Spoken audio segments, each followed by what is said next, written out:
নমস্কাৰ মই ধনজিত কলিতা পোনপ্ৰথমে আপোনালোক সকলোকে বহুত স্বাগতম জনাইছো অসম টেট 2021 অন্য এক নতুন আৰু গুৰুত্বপূৰ্ণ ভিডিঅ'ৰ মাজলৈ বন্ধুসকল লৈ আহিছো আপোনালোকৰ মাজলৈ এভাৰেজৰ পাৰ্ট 2 আৰু এই পাৰ্টটোত আজি আমি বহুখিনি গুৰুত্বপূৰ্ণ কথা আলোচনা কৰিম কনজুগেটিভ নাম্বাৰৰ কেনেদৰে আপোনালোকে অতিকৈ কম সময়ৰ ভিতৰতে গড় নিৰূপণ কৰিব সেই সম্পৰ্কে এই ভিডিঅ'টোত আমি বিতংভাৱে আলোচনা কৰিম তাৰ উপৰি আপোনালোকে হোল নাম্বাৰ নেচাৰেল নাম্বাৰ তাৰ পিছত even odd square number cube number এই আটাইখিনি সংখ্যাৰ আপোনালোকে কেনেদৰে অতিকে কম সময়ৰ ভিতৰতে গড় উলিয়াব সেই সম্পৰ্কে মই আজি আপোনালোকক পুংখানুপুংখভাৱে বুজাই দিবলৈ যত্ন কৰিম আশা কৰোঁ আপোনালোকে ভিডিঅ'টোৰ পৰা বহুখিনি ভাল কথা আয়ত্ত কৰিব পাৰিব সেয়েহে সকলোৱে ভিডিঅ'টো চাব কিয়নো এই ভিডিঅ'টো অসম টেটৰ বাবে বিশেষকৈ বহুতেই বেছি গুৰুত্বপূৰ্ণ হয় আৰু বন্ধুসকল আপোনালোকে হয়তো সকলোৱে জানে যে অসম টেটৰ যিখন সিলেবাস তাত আটাইতকৈ গুৰুত্বপূৰ্ণ পাৰ্ট বুলি যদি আমি কওঁ বিগত বৰ্ষৰ পেপাৰসমূহ চাই কিনে তেতিয়াহ'লে আমি ক'ব পাৰিম যে এভাৰেজটো অতিকে গুৰুত্বপূৰ্ণ পাৰ্ট হয় কিয়নো এভাৰেজৰ পৰা দুটা তিনিটামান কুৱেশ্যন আপোনালোকে দেখিবলৈ পায় হয়নে গতিকে এই পাৰ্টটো আপোনালোকে একদম ভালকৈ কৰিব কোনেও ভিডিঅ'টো স্কিপ নকৰিব মই কথা দিছোঁ আপোনালোকক ভিডিঅ'টো আল্টিমেট লেভেল ভিডিঅ' হয় সকলোৱে ভালকৈ চাব আৰু কি কম বিশেষ একো নকওঁ আহক বন্ধুসকল সকলোৱে আৰম্ভ কৰি দিওঁ আজি আমাৰ বিশেষ ভিডিঅ'টো মানে প্ৰথম 10টা স্বাভাৱিক সংখ্যাৰ গড় যদি উলিয়াব লাগে তেতিয়াহ'লে আপোনালোকে কেনেকৈ উলিয়াব নিশ্চয় আপোনালোকে এটা সূত্ৰ জানেই যে n+1/2 ন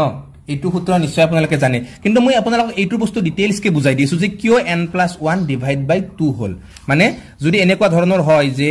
1+2+... ইয়াৰ যদি আমাক গড় উলিয়াব দিয়ে তেতিয়াহ'লে আমি সকলোৱে এটা কি কাম কৰোঁ n+1/2 কৰি দিওঁ আৰু এইটো হৈ যায় আমাৰ উত্তৰ এতিয়া মই ডিটেইলছকে বুজাম যে আপোনালোকক এই প্ৰচেছটো কিয় হ'ল এতিয়া চাওক এনেকুৱা যিবোৰ সংখ্যাৰ আপোনালোকক গড় নিৰ্ণয় কৰিবলৈ দিব এই আটাইবোৰ সংখ্যাৰ গড় নিৰ্ণয় কৰোঁতে আপোনালোকে প্ৰথম এটা বস্তু মনত ৰাখিব ইয়াৰ আটাইতকৈ সৰু সংখ্যাটো কি আছে 1 আছে মানে আপোনালোকে এনেকৈ মনত ৰাখক সৰু সংখ্যা যোগ আটাইতকৈ ডাঙৰ সংখ্যা যেটো আমাক প্ৰশ্নত উলিয়াব দিয়ে ফাৰ্স্ট 10 মানে কি ফাৰ্স্ট 10 নেচাৰেল নাম্বাৰ হলে 1 ৰ পৰা 10 লৈকে গতিকে ডাঙৰ সংখ্যাটো লিখক ডাঙৰ সংখ্যা আৰু এটুক আপোনালোকে হৰণ কৰি দিয়ক কিহেৰে 2 ৰে এইটো মনত ৰাখিলে আপোনালোকৰ বেছি সুবিধা হ'ব আপোনালোকে পঢ়িবলৈ ঠিক আছে যে প্ৰথম 10টা স্বাভাৱিক সংখ্যাৰ গড় মানে কেনেকৈ উলিয়াব প্ৰথম 10টা মানে কি প্ৰথমটো সদায় 1টোৱে হ'ব প্ৰথমটো সদায় সৰু সংখ্যাটো 1 হ'ব ডাঙৰটো কি হ'ব 10 হ'ব আৰু ইয়াক 2 ৰে হৰণ কৰি দিলে আপোনালোকে কি পাব ইয়াৰ উত্তৰটো পাই যাব মানে 10 * 1 11 11ক 2 ৰে হৰণ কৰিলে কিমান হ'ব 5.5 হ'ব ইয়াৰ গড় ঠিক আছে পুৰা কনসেপ্ট ক্লিয়াৰ হৈ গৈছে এতিয়া চাওক এই যেটো সূত্ৰ মই সূত্ৰ আপোনালোকক দিলো এই n+1 টো কেৱল স্বাভাৱিক সংখ্যাৰ ক্ষেত্ৰত আছিল কেৱল স্বাভাৱিক সংখ্যাৰ ক্ষেত্ৰত কিতাপত লিখা সূত্ৰটো আছে কি n+1/2 কিন্তু মই আপোনালোকক এই যেটো সূত্ৰ দিলো এই সূত্ৰটো আপোনালোকৰ যিমান কে এনেকুৱা ধৰণৰ মানে নেচাৰেল নাম্বাৰ হোক হোল নাম্বাৰ হোক নাইবা ইভেন নাম্বাৰ হোক অড নাম্বাৰ হোক গোটেতে কেৱল এটো সূত্ৰ ইউজ কৰিব আৰু আপোনালোকে উত্তৰ পাই যাব ঠিক আছে এতিয়া চাওক যদি আপোনালোকক এনেকে কয় যে 1+2+3... আৰু ইয়াৰ যদি আপোনালোকক গড় উলিয়াব দিয়ে তেতিয়াহ'লে আপোনালোকে সিধাই গড়টো কিমান উলিয়াব দিব 1+99 হৰণ 2 সমান কিমান 100 হৰণ 2 সমান 50 বছৰ মানে 1 ৰ পৰা 99 লৈকে যদি আপোনালোকক সংখ্যাবোৰৰ গড় উলিয়াব দিয়ে তেতিয়াহ'লে আপোনালোকে গড়টো কিমান উলিয়াব 50 উলিয়াই দিব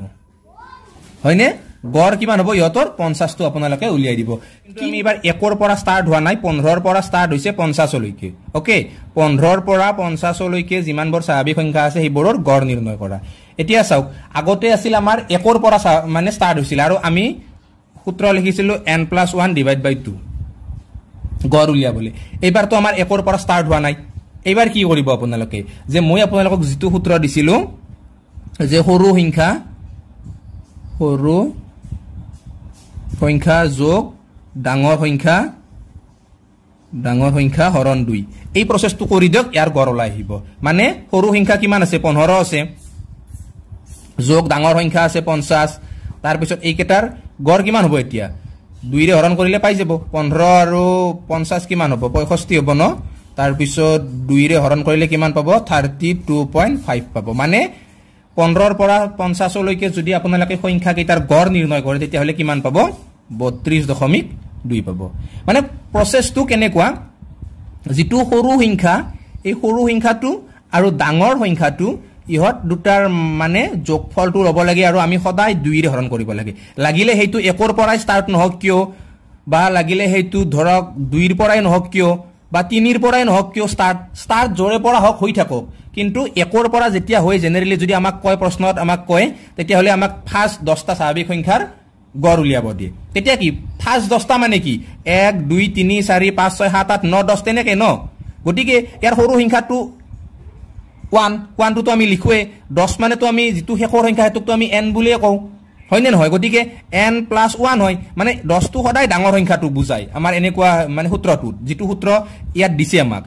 তাৰ পিছত 1 টো সদায় সৰু সংখ্যাটোক বুজায় আৰু 2 ৰে হৰণ মানে কথাটো এটুৱে জাস্ট আপোনালোকে এই কনসেপ্টটো মনত ৰাখিব যে যি কোনো কনজিকিউটিভ নাম্বাৰ যদি আপোনালোকে গড় উলিয়াব লাগে তেতিয়া হলে জাস্ট এটা কথা মনত ৰাখিব যে তাৰ ডাঙৰ সংখ্যাটো আৰু সৰু সংখ্যাটো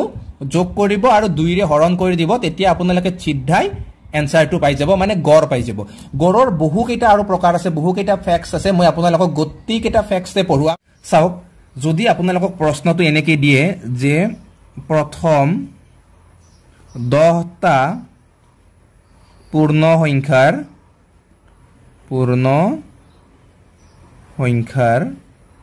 গড় কিমান তেতিয়া হলে আপোনালোকে কি লিখিব যে প্ৰথম 10টা পূৰ্ণ সংখ্যাৰ আমাক কি কৰিব দিছে গড় নিৰ্ণয় কৰিব দিছে এতিয়া প্ৰথম 10টা পূৰ্ণ সংখ্যা বুলি কোৱাৰ লগে লগে আমি প্ৰথম কথা পূৰ্ণ সংখ্যাৰ বিষয়ে জানিব লাগিব হয় নে নহয় গটিকে পূৰ্ণ সংখ্যা কি হয় যে জীৱৰ সংখ্যা 0 ৰ পৰা ষ্টাৰ্ট হয় মানে 0 1 2 এনেকে জীৱৰ সংখ্যা 0 ৰ পৰা ষ্টাৰ্ট হয় সেই সংখ্যাবোৰক আমি কি বুলি কও পূৰ্ণ সংখ্যা বুলি কও মই এই সম্পৰ্কে আগতে বহুকেইটা ভিডিও আগবঢ়াইছো আৰু নিশ্চয় আপোনালোকেও জানে যে পূৰ্ণ সংখ্যা বা স্বাভাৱিক সংখ্যা কি হয় গটিকে বন্ধুসকল চাওক আমাক যেহেতু প্ৰশ্নটো কৰিছে যে প্ৰথম 10টা পূৰ্ণ সংখ্যাৰ কি কৰিব লাগে গড় উলিয়াব লাগে আৰু যেহেতু মই অলপ আগতে আপোনালোকক কলো যে যিকোনো সংখ্যাৰ যদি কনজুগেটিভ নাম্বাৰ হয় তেতিয়া হলে তাৰ গড় উলিওৱা পদ্ধতিটো কি আছিল প্ৰথমতে সৰু সংখ্যা আছিল ন প্ৰথমতে কি আছিল সৰু সংখ্যা যোগ ডাঙৰ সংখ্যা সৰু সংখ্যা যোগ ডাঙৰ সংখ্যা হৰণ আছিল 2 ৰে এতিয়া চাওক প্ৰথম 10টা পূৰ্ণ সংখ্যা বুলি কোৱাৰ লগে লগে কি হ'ব প্ৰথম 10টা পূৰ্ণ সংখ্যাৰ ভিতৰত প্ৰথমটো কি হ'ব আটাইতকৈ সৰু প্ৰথমটো কি হ'ব প্ৰথম 10টা মানে 0 0ৰ পিছত 0ৰ পৰা 10টা অংক যদি আপোনালোকে যাব লাগে তেতিয়া হলে নেক্সটটো কি হ'ব ডাঙৰটো 9 হ'ব আৰু ইয়াক যেতিয়া 2 ৰে হৰণ কৰিব তেতিয়া হলে আপোনালোকে গড় কিমান পাব 4.5 পাব ওকে মানে 0ৰ পৰা 9 লৈকে যেতিয়া আপোনালোকে সংখ্যাবোৰ যোগ কৰিব তেতিয়া তাৰ গড় কিমান পাব 4.5 পাব মানে প্ৰথম 10টা পূৰ্ণ সংখ্যাৰ গড় কিমান হ'ব 4.5 হ'ব মানে চাওক মই পূৰ্ণ সংখ্যা কেইটা আপোনালোকক লিখি দেখুৱাইছো কনফিউজ হৈ যাব পাৰে চাওক 0 1 2 3 4 5 6 7 8 9 ওকে ইয়াত কেইটা আছে 1 2 3 4 5 6 7 8 9 10টা আছে মানে এই 10টা হৈছে কি প্ৰথম পূৰ্ণ সংখ্যা ঠিক আছে এতিয়া ইয়াৰ গড় উলিয়াটো হৈ গল নিশ্চয় আপোনালোকৰ কনসেপ্ট ক্লিয়াৰ একদম জেনেদৰে আপোনালোকে স্বাভাৱিক সংখ্যাৰ গড় উলিয়াটো কনসেপ্ট ক্লিয়াৰ হৈছে ঠিক তেনেকে হোল নাম্বাৰস যেটো পূৰ্ণ সংখ্যাৰো গড় উলিয়াব দিব পাৰে যেনেকে যোৱা 2018 ত সাগে প্ৰশ্ন এটা আহিছিল মই প্ৰশ্নটো আপোনালোকক কৈ দিছো যে প্ৰশ্নটো আছিল প্ৰথম 83টা পূৰ্ণ সংখ্যাৰ গড় কিমান এতিয়া যেতিয়া প্ৰথম 83টা পূৰ্ণ সংখ্যাৰ আমাক গড় উলিয়াব দিছিল তেতিয়া বহুতে কি কৰিছিল n+1/2 এই মেথডটোৰ দ্বাৰাই কৰি আহিছিল কাৰণ তেওঁলোকে বেছিভাগে হয়তো এইটো কথাত গুৰুত্ব দিয়া নাছিল যে পূৰ্ণ সংখ্যা আৰু স্বাভাৱিক সংখ্যাৰ এই সূত্ৰটোৰ অকণমান মানে গণ্ডগোল যেতিয়া পূৰ্ণ সংখ্যাৰ ক্ষেত্ৰত আপোনালোকে এনেদৰে গড় নিৰ্ণয় কৰিব লাগে তেতিয়া সূত্ৰটো আপোনালোকে মনত ৰাখিব n + 0 / 2 মানে n মানে ডাঙৰ সংখ্যাটো সদায় আৰু 0 টো সৰু সংখ্যাটোৱে গতিকে চাওক প্ৰথম 83টা হলে কি হ'ব প্ৰথম 83টা হোৱাৰ লগে লগে এটাটো শূন্য হ'বই আনটো কি হ'ব আনটো 82 হ'ব 82 হ'ব ন গতিকে ইয়াক 2 ৰে ডিভাইড কৰিলে কিমান হ'ব 41 হ'ব আৰু 41 টো কি হ'ব ইয়াৰে ৰাইট আনসাৰ হ'ব কিন্তু বহুতে কি কৰিছিলে 41.5 লিখি দিছিলে ওকে গতিকে নিশ্চয় আপোনালোকে ইয়াৰ যেটো কনসেপ্টটো প্ৰায় বুজি পাইছে তো এইবাৰ আগবাঢ়িছো ইয়াৰ পিছত আমি যুগ্ম সংখ্যালে ঠিক আছে যে যুগ্ম সংখ্যাৰ যদি আমাক যুগ্ম সংখ্যাৰ গড় লাগে আমাক তেতিয়া হলে আমি কেনে ধৰণে উলিয়াম যুগ্ম সংখ্যাৰ যদি আমি গড় নিৰ্ণয় কৰিব লাগে চাওক যদি প্ৰশ্নটোত কোৱা হয় যে প্ৰথম পাঁচটা যুগ্ম সংখ্যাৰ গড়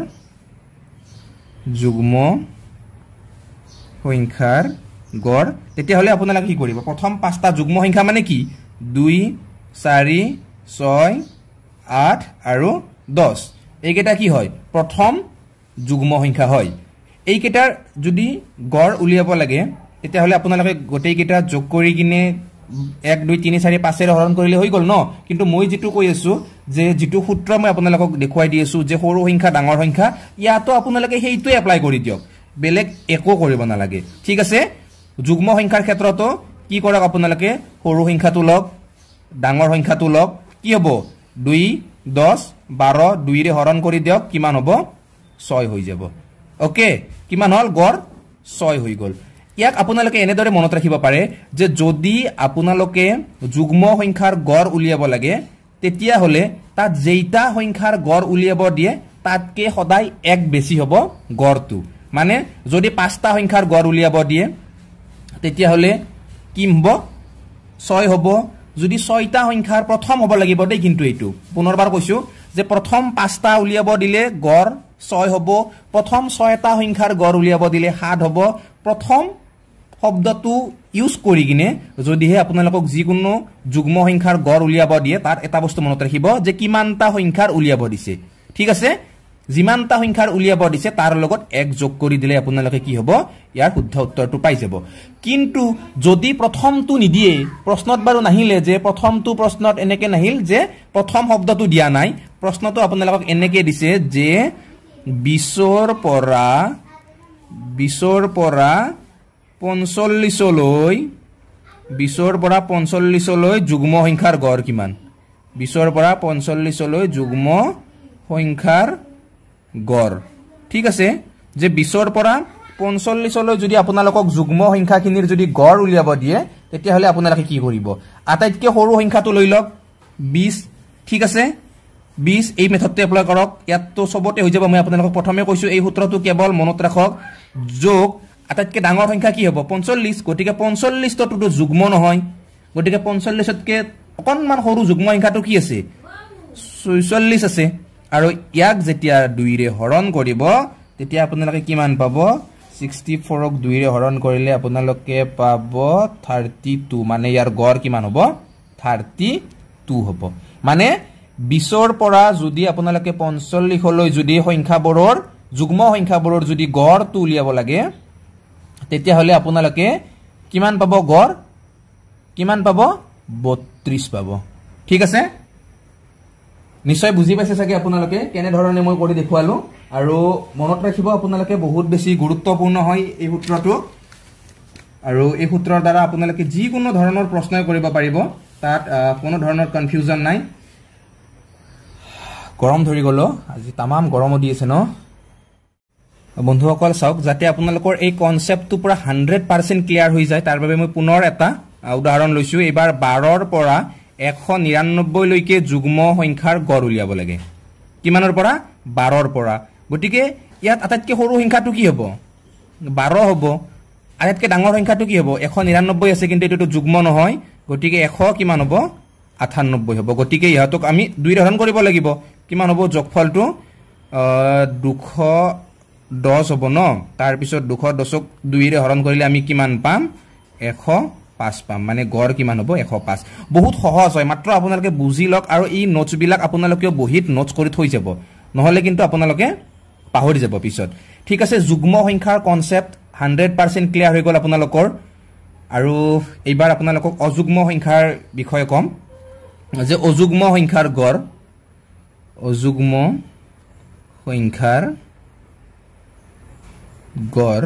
অযুগ্ম সংখ্যাৰ গড় আপোনালোকে কেনেকৈ উলিয়াব ঠিক আছে যে অযুগ্ম সংখ্যা প্ৰথম যদি আপোনালোকক কয় যে প্ৰশ্নটো এনেকৈ দিয়ে যে প্ৰথম 5টা অযুগ্ম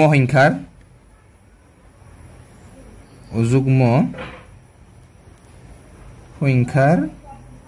গড় তেতিয়াহলে আপোনালোকে কেনেকৈ লিখিব যে প্ৰথম 5টা অযুগ্ম মানে কি 1 3 5 7 আৰু 9 হয়নে প্ৰথম 5টা অযুগ্ম সংখ্যা হৈছে 1 3 5 7 আৰু 9 এতিয়া ইহত কেইটাৰ গড় কেনেদৰে উলিয়াব মই যেটো মেথড আপোনালোকক কৈছো সেই মেথডটো আপোনালোকে ইয়াত মানে এপ্লাই কৰি দিয়ক সেই মেথডটোৱে কৰক যেটো মই কৈছো সৰু সংখ্যা ডাঙৰ সংখ্যা ঠিক আছে সৰু সংখ্যা ডাঙৰ সংখ্যা যোগ কৰিলে হ'ব 10 2 ৰে হৰণ কৰিলে গড় ওলাই যাব 5 ওকে ইয়াত এটা বস্তু মনত ৰাখিব যে যদি অযুগ্ম সংখ্যাৰ ক্ষেত্ৰত আপোনালোকক প্ৰশ্নটো এনেকৈ আহে যে প্ৰথম 5টা অযুগ্ম সংখ্যাৰ গড় প্ৰথম 6টা অযুগ্ম সংখ্যাৰ গড় বা প্ৰথম 10টা অযুগ্ম সংখ্যাৰ গড় যি নিদিয়ক কিয় প্ৰথম 5টা যদি অযুগ্ম সংখ্যাৰ গড় দিয়ে তেতিয়াহলে উত্তৰ হ'ব 5 প্ৰথম যদি 6টা উলিয়াব দিয়ে তেতিয়াহলে ইয়াৰ গড় হ'ব 6 প্ৰথম 10টা সংখ্যাৰ যদি গড় উলিয়াব দিয়ে অযুগ্ম তেতিয়াহলে তাৰ গড় কিমান হ'ব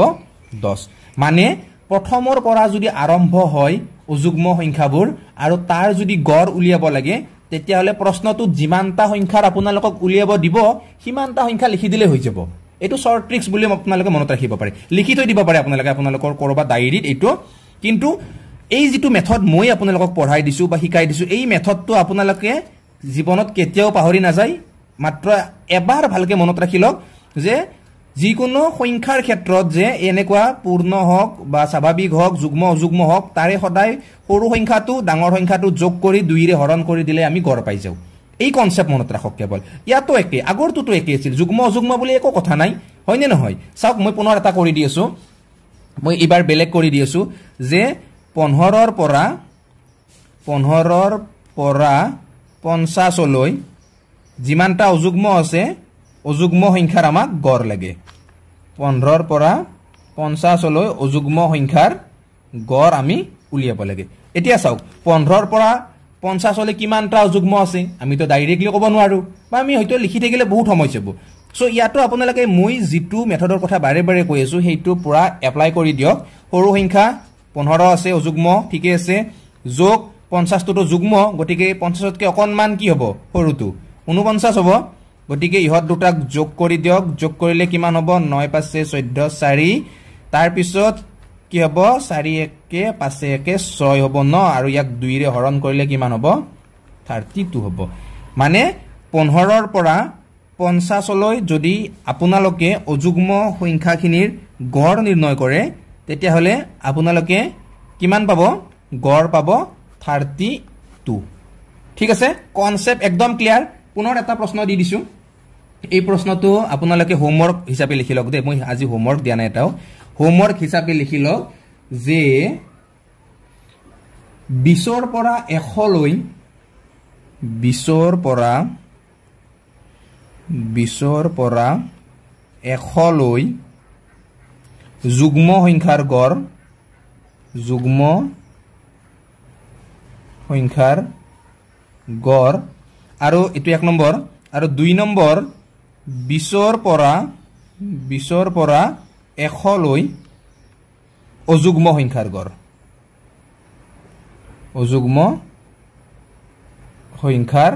গড় ঠিক আছে এই দুটা প্ৰশ্ন আপোনালোকে ফটাফট কমেন্ট বক্সত কমেন্ট কৰি কৈ দিয়ক তেতিয়া মই নিশ্চয়কৈ গম পাম যে আপোনালোকে কনসেপ্টটো বুজি পাইছে নে পোৱা নাই ঠিক আছে মই পুনৰবাৰ আপোনালোকক প্ৰশ্ন দুটা কৈ দিছো যে 20ৰ পৰা 100 লৈ যুগ্ম সংখ্যাৰ গড় এটা প্ৰথম প্ৰশ্ন দ্বিতীয়টো প্ৰশ্ন যে 20ৰ পৰা 100 লৈ অযুগ্ম সংখ্যাৰ গড় এই দুটা প্ৰশ্ন আপোনালোকে কমেন্ট বক্সত কমেন্ট কৰি জনাই দিয়ক আৰু নিশ্চয়কৈ ভাল লাগিছে ন ক্লাসটো কৰি কিনে বহুত বেছি ভালে লাগিছে এতিয়া মই পুনৰ আপোনালোকক অন্য এটা ফেক্টছৰ বিষয়ে কম যে বহুকেইটা ফেক্টছ আমি কৰি আহিলোঁ এটা যুগ্ম কৰিলোঁ তাৰপিছত অযুগ্ম এটা কৰিলোঁ স্বাভাৱিক কৰিলোঁ পূৰ্ণ কৰিলোঁ হয়নে এতিয়া কৰিম যে যদি মানে প্ৰশ্ন আহে এনেকৈ যে প্ৰথম 10টা বৰ্গ সংখ্যাৰ কি হয় গড় নিৰ্ণয় কৰা ঠিক আছে যদি এনেকৈ আহে যে প্ৰথম 10টা কি বুলি কয় বৰ্গ সংখ্যাৰ আমাক যদি গড় উলিয়াব দিয়ে মানে 1 পৰা 10 লৈ যদি বৰ্গ কৰি যদি আমাক গড় উলিয়াব দিয়ে ধৰক যেনে 1 স্কয়াৰ প্লাস 2 স্কয়াৰ এনেকৈ ডট কে 10 লৈকে যদি স্কয়াৰ কৰি যদি আমাক ইয়াৰ বৰ্গ উলিয়াব দিয়ে তেতিয়া হলে আপোনালোকে তাৰ বৰ্গ কেনেদৰে উলিয়াব ঠিক আছে ইয়াৰ বাবে আপোনালোকে এটা সৰুকে সূত্ৰ মনত ৰাখিলে হল বহুত বিশেষ একো নাই এনেকুৱা ধৰণৰ প্ৰশ্ন বহুত নাহে পৰীক্ষাত তথাপি কেতিয়াবা দুই এটা আহে আহিলে আপোনালোকে একো বহুত বিশেষ কৰিব নালাগে n মনত ৰাখক n মনত ৰাখি কিনে n+1 এনেকৈ এবাৰ দিয়ক আৰু 2n+1 দিয়ক n+1 2n+1 আৰু ইয়াক 6 ৰে হৰণ কৰি দিয়ক উত্তৰ ওলাই যাব ঠিক আছে ধৰক ইয়াত 1 পৰা 10 লৈ গতিকে ইয়াত n কিমান হ'ব 10 হ'ব যোগ 1 10 1 11 পূৰণ 2 আছে 2n গতিকে 10 আৰু 2 পূৰণ কৰিলে কিমান হ'ব 10 2 20 যোগ 1 তাৰ পিছত হৰণ কিহেৰে 6 ৰে ঠিক আছে হৰণ কিহেৰে কৰিলো আমি 6 ৰে এটা সব 10 1 11 ঠাইয়ে নইকিয়া হৈ গল এইখিনিত 11 পূৰণ কিমান আছে 20 1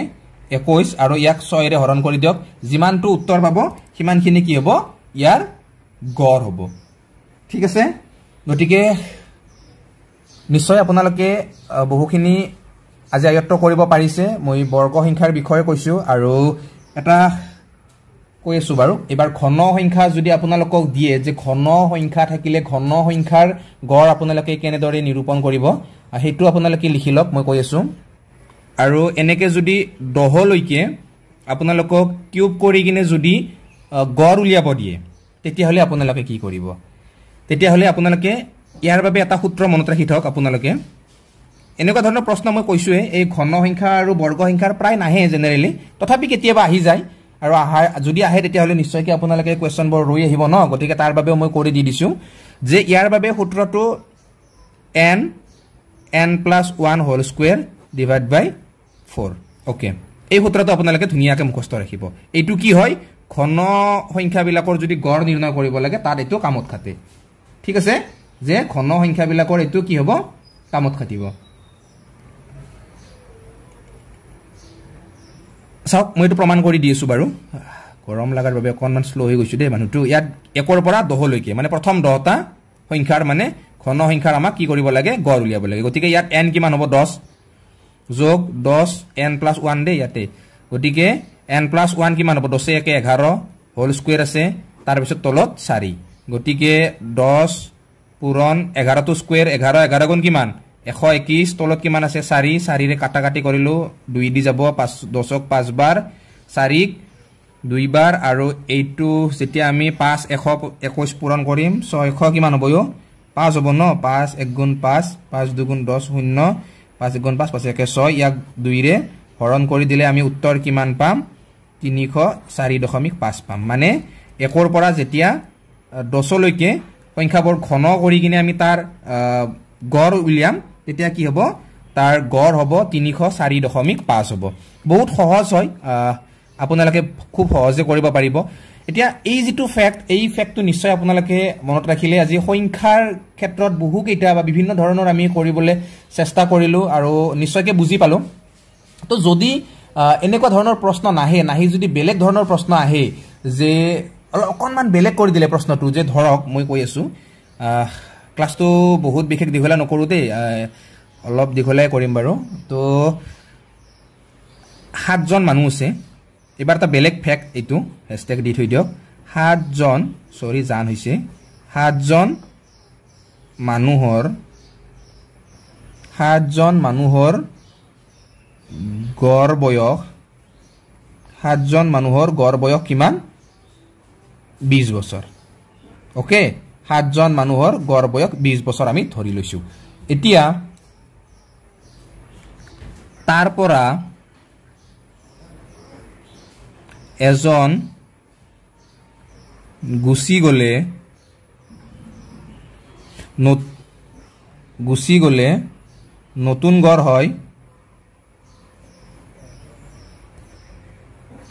নতুন গড় হয় 18 ঠিক আছে এতিয়া গুচি যোৱা মানুহজনৰ বয়স কিমান গুচি যোৱা মানুহজনৰ বয়স কিমান ঠিক আছে তো প্ৰথম অৱস্থাত এটো আমি কেনেকৈ কৰিম যে প্ৰথম অৱস্থাত 7 জন মানুহ আছে গড় বয়স কিমান 20 বছৰ 7 জন মানুহ তেওঁলোকৰ গড় বয়স কিমান 20 বছৰ গতিকে 7 জন মানুহৰ গোটেই কেইটাৰে বয়সটো কিমান হ'ব মুঠ বয়স কিমান হ'ব আমি হেতু জানিব লাগিব 7 জন মানুহৰ যদি 20 গড় হয় তেতিয়া হলে মুঠ কিমান আছিল এইটা পূৰণ কৰিব লগা আছিল মই আপোনালোকক যোৱাকালিৰ ভিডিঅ'ত কৈয়ে দিছিল হেতু গতিকে 140 বছৰ কি হল 7 জন মানুহৰ মুঠ বয়স যেতিয়া এজন মানুহ গুচি গৈছে তেতিয়া কিমান থাকিলে 6 থাকিলে মানুহ আৰু 6 জন মানুহৰ গড় কিমান হৈছে 18 হৈছে গতিকে 6 জন মানুহৰ গড় যদি 18 তেতিয়া হলে 6 জন মানুহৰ মুঠ কিমান হ'ব 6 জন মানুহৰ গড় যদি 18 তেতিয়া হলে মুঠ কিমান হ'ব 6 8 গুণ 48 ৰ 8 4 6 1 গুণ 6 4 কিমান হ'ব 10 মানে 108 ওকে গতিকে চাওক প্ৰথমতে 7 জন যেতিয়া মানুহ আছিল তেতিয়া গড় আছিল 20 বছৰ মুঠ আছিল 140 যেতিয়া 6 জন হৈ গল তেতিয়া গড় হৈ গল 20 আৰু মুঠ হৈ গল কিমান 108 গতিকে 140 ৰ পৰা 108 যেতিয়া বিয়োগ কৰি দিব তেতিয়া কিমান হ'ব তেতিয়া হ'ব 32 মানে গুচি যোৱা মানুহজনৰ বয়স কিমান হ'ব 32 বছৰ ঠিক আছে গুচি যোৱা মানুহজনৰ বয়স কিমান হ'ব 32 বছৰ বুজি পাইছে চাগে আপোনালোকে নিশ্চয় সহজ হয় একদমই সহজ হয় আৰু এনেকুৱা ধৰণৰ আমি প্ৰশ্ন কৰিব লাগিব বহুত প্ৰশ্ন কৰিব লাগিব গড়ৰ তেতিয়াহে আমি গড়ৰ কনসেপ্ট বিলাক ক্লিয়াৰ কৰিব পাৰিম আৰু নিশ্চয় আপোনালোকে ভালে পাইছে ন ক্লাছবোৰ কৰি আপোনালোকে এটা কাম কৰিব প্ৰতিটো প্ৰশ্ন ন ভালকে নোটছ কৰি ৰাখিব এটো মনত ৰাখিব যে ইয়াত আমি যিবোৰ ক্লাছ কৰি আছো প্ৰতিটো ক্লাছে বহুত বেছি গুৰুত্বপূৰ্ণ হয় গতিকে এইবোৰ নোটছ কৰিব আৰু মাজে মাজে প্ৰেক্টিস কৰিব কাৰণ যেতিয়া প্ৰেক্টিস নকৰিব তেতিয়া কিন্তু আপোনালোকে পাহৰি যাব আৰু পাহৰি গলে হল আৰু মানে ঠিক আছে এবাৰ পুনৰ কৰিছো এটা নতুন প্ৰশ্ন লৈছো নতুন ফ্যাক্ট টাইপৰে হয় এটো আৰু এটো কেনেকৈ সমাধান কৰিম পুনৰ মই দেখুৱাই দি আছো আচ্ছা চাওক প্ৰশ্নটো এটো এটা নতুন ফ্যাক্টে হয় হ্যাশট্যাগ লগাই থৈ দিছো বাৰু 5 জন ছাত্ৰৰ গড় ওজন 60 কেজি ওকে এবাৰ এটা ক্লাছত ধৰি লোৱা 5 জন ছাত্ৰ আছে আৰু তেওঁলোকৰ গড় ওজন কিমান গোটেইকেইটাৰ ওজনটো যেতিয়া আমি গড় কৰিছো 60 কেজি মানে 5 জন আছে তেওঁলোকৰ গড় ওজন কিমান 60 কেজি গতিকে মুঠ ওজনটো লগে লগে আমি উলিয়াই থৈ দিলো কিমান 300 কেজি মানে 5 জনৰ গড় 60 গতিকে গোটেইকেইটাৰে ওজনটো যোগ কৰিলে আমি 300 কেজি পাম এইটো নিশ্চয় আপোনালোকে জানিয়ে গতিকে এইবাৰ কি হৈছে নতুনকে এটা ছাত্ৰ তাতে আহিছে মানে 5 জন আছিল এইবাৰ 6 জন হল আৰু নতুন গড় কিমান হল 62 হল গতিকে 62 বছৰ 62 কেজি যেহেতু হল গতিকে ইয়াৰ মুঠ কিমান হ'ব মুঠ হ'ব 6 দুগুণ 12 আৰু 6 গুণ 37 একে 37 মানে 300 আছিল 372 হৈ গল এবাৰ মুঠ মানে 5 জন থাকাতে গড় আছিল কিমান 60 বছৰ আৰু যেতিয়া 6 জন হৈ গল মানুহ বা ছাত্ৰ তেতিয়া গড় ওজন কিমান হল 62 কেজি হল মানে কিমান বাঢ়িল 300 ৰ পৰা 372 হৈ গল মানে নতুনকৈ অহা মানুহজনৰ ওজন কিমান 72 বছৰ ঠিক আছে নিশ্চয় পুৰা কনসেপ্টটো বুজি পাইছে ন কনসেপ্টটো বুজিবলৈ চেষ্টা কৰক আৰু কনসেপ্টটো বুজিলে আপোনালোকে ইয়াৰ ওপৰত মানে যিকোনো প্ৰশ্ন নাহক কিয় আটাইবোৰ প্ৰশ্ন আপোনালোকে খুব সহজে কৰিব পাৰিব ঠিক আছে পুনৰ কেইটামান প্ৰশ্ন লৈছো বা পুনৰ নতুন নতুন কনসেপ্ট লৈছো প্ৰতিটো কনসেপ্টে আমাৰ বেলেগ বেলেগ হয় আৰু গড়ৰ ওপৰত বিভিন্ন ধৰণৰ আমি প্ৰশ্নবোৰ কৰিবলৈ চেষ্টা কৰিছো যাতে এনেকুৱা ধৰণৰ প্ৰশ্ন পৰীক্ষাত আহক আৰু লগে লগে আপোনালোক ফটাফট এনসাৰ কৰক ঠিক আছে চাওক পুনৰ এটা নতুন প্ৰশ্ন লৈছো প্ৰশ্ন মানে এনেকুৱা এটা ধৰণে হয় এটো আপোনালোকে লিখি লব ভালকে যে এ আৰু বিৰ গড় বয়স কিমান 30 বছৰ বি আৰু সিৰ গড় বয়স 26 বছৰ গতিকে এ আৰু সিৰ বয়সৰ পাৰ্থক্য সুধিছে মানে এ আৰু বি ইহত দুটাৰ গড় কিমান বুলি কৈছে এ আৰু বিৰ গড় বয়স 30 মানে এৰ বয়স আৰু বিৰ বয়স যদি আমি যোগ কৰো তেতিয়া হলে আমি কিমান পাম 60 বছৰ পাম ঠিক আছে কাৰণ এ আৰু বিৰ গড় 30 বছৰ গতিকে এ আৰু বিৰ মুঠ বয়স কিমান হ'ব 60 বছৰ হ'ব কনসেপ্টটো বুজি পাইছে না আপোনালোকে যে আমাক প্ৰশ্নটোত কৈছে a আৰু b ৰ গড় বয়স 30 আৰু ইহতৰ a আৰু b ৰ মুঠ বয়স কিমান হ'ব এতিয়া a + b সমান কিমান হ'ব 60 বছৰ আৰু এইটো আপোনালোকে এনেকৈ একবাৰ সমীকৰণ টাইপত ৰাখি দিয়ক ঠিক আছে এইটো এনেকৈ সমীকৰণ ৰাখি দিলো তাৰ পিছত b আৰু c ৰ গড় বয়স 26 গতিকে b + c কিমান হ'ব b + c তেতিয়া কিমান হ'ব 52 বছৰ হ'ব ওকে যে a + b 60 বছৰ b + c কিমান হ'ব 52 বছৰ এতিয়া ইয়াটো এটা মানে কি কৈছে প্ৰথমটো যদি চাওক a আৰু b যোগ কৰিলে আমি কিমান পাও 60 b আৰু c যোগ কৰিলে আমি কিমান পাও 52 গতিকে যদি কেৱল আমি b উলিয়াব লাগে সেকেন্ডটো লাইনৰ পৰা তেতিয়াহলে আমি কি কৰিব লাগিব 52 ৰ পৰা c বিয়োগ কৰি দিব লাগিব 52 ৰ পৰা যদি আমি c বিয়োগ কৰি দিও তেতিয়া b ৰ মান পাম মানে b যোগ c সমান 52 যদি কেৱল b টো আমি উলিয়াব লাগে তেতিয়াহলে 52 ৰ পৰা c টো বিয়োগ কৰি দিব লাগিব তেতিয়া আমি b ৰ মান নিজেই পাই যাম বুজি পাইছেনে আপোনালোকে গতিকে এইটো মান আপোনালোকে 2 হিচাপে ধৰি লওক আৰু এই 2 নম্বৰ মানটো 1 নম্বৰ সমীকৰণত বহুৱাই দিয়ক যে 2 নম্বৰ মানটো 2 ৰ মান একত বহুৱাই 2 ৰ মান একত বহুৱাই 2 ৰ মান একত বহুৱাই দিলে কি হ'ব 1 নম্বৰ সমীকৰণটো কি আছিল a + b = 60 আছিল হয়নে গতিকে a টো a থাকিব b সমান কি হৈছে এবাৰ 52 - c মানে b সমান কিমান হৈছে 52 - c সমান কিমান 60 ঠিক আছে এতিয়া চাওক সংখ্যাবোৰ সংখ্যাৰ ফালে নিয়ক এলফাবেটবোৰ এলফাবেটৰ ফালে ৰাখি দিয়ক বা a - c সমান 60 52 টো ইপিনে প্লাস ইপিনে গলে কি হ'ব মাইনাস হৈ যাব -52 তাৰ পিছত চাওক a - c সমান কিমান হল 8 মানে a আৰু c ৰ ডিফাৰেন্স যেটো পাৰ্থক্য উলিয়াব দিছে পাৰ্থক্য মানে সদায় বিয়োগ গতিকে a আৰু c ৰ পাৰ্থক্য কিমান 8 বছৰ পাই গলো খুব সহজ হয় এনেকুৱা ধৰণৰ প্ৰশ্ন আৰু এনেকুৱা ধৰণৰ প্ৰশ্ন পৰীক্ষাত আহে আৰু এইটো সাগে যোৱা 2018 ৰ অসম পুলিচৰ প্ৰশ্নত আহিছিলে আৰু এইবাৰো তেনেকুৱা ধৰণৰ প্ৰশ্ন কিবা নহয় কিবা আহিবই গতিকে প্ৰশ্নবিলাক যিমান পাৰো সিমান মানে বেলেগ বেলেগ ধৰণ আপোনালোকে নিজেও মানে চেষ্টা কৰিব মই আপোনালোকক যিমানটা গড় উলিওৱা পদ্ধতি আছে বা যিমান ধৰণৰ গড়ৰ কনসেপ্ট আছে মই আটাইবৰ কনসেপ্টে আজি আপোনালোকক দিবলৈ চেষ্টা কৰিছো নাজানো কিমানখিনি মই দিব পাৰিছো কিন্তু আশা কৰো আপোনালোকে যিমানখিনি দিছো ইমানখিনি অন্তত আকুৱালি ল'ব পাৰিব বা পাৰিছে গতিকে বন্ধুসকল আজিৰ এই ভিডিওটো আৰু বহুত বিশেষ দিখলা নকৰো আৰু অহাকালি পুনৰ গড়ৰ ওপৰতে হওক নাইবা বেলেগ এটা অধ্যায়ৰ ওপৰত হওক নতুন ক্লাস এটা পুনৰ আপোনালোকৰ মাজলৈ লৈ আহিম আৰু আজিৰ এই ক্লাসটো বন্ধুসকল ইমানতে সমাপ্ত কৰিছো লগ পাম পুনৰ অন্য এটা নতুন আৰু গুৰুত্বপূৰ্ণ ভিডিওৰ সৈতে গতিকে আজিৰ এই ভিডিওটো চাই আপোনালোকে কেনেকুৱা পালে সকলোৱে জনাওক যদি আপোনালোকে ভাল পাইছে তেতিয়াহলে সকলোৱে ভিডিওটো লাইক কৰক যিমানখিনি বন্ধু বান্ধৱী আছে সকলোলৈ ভিডিওটো শেয়াৰ কৰক আৰু যদি আপুনি প্ৰথমবাৰৰ বাবে মোৰ চেনেলটোত আহিছে তেতিয়াহলে চেনেলটো সাবস্ক্ৰাইব কৰক কিয়নো এনেকুৱা ধৰণৰ ভিডিও মোৰ চেনেলটোতে পাই থাকিব আৰু পাই থাকিবৰ বাবে চেনেলটো কিন্তু সাবস্ক্ৰাইব কৰিবই লাগিব গতিকে বন্ধুসকল আজিলৈ এৰিছো লগ পাম অন্য এটা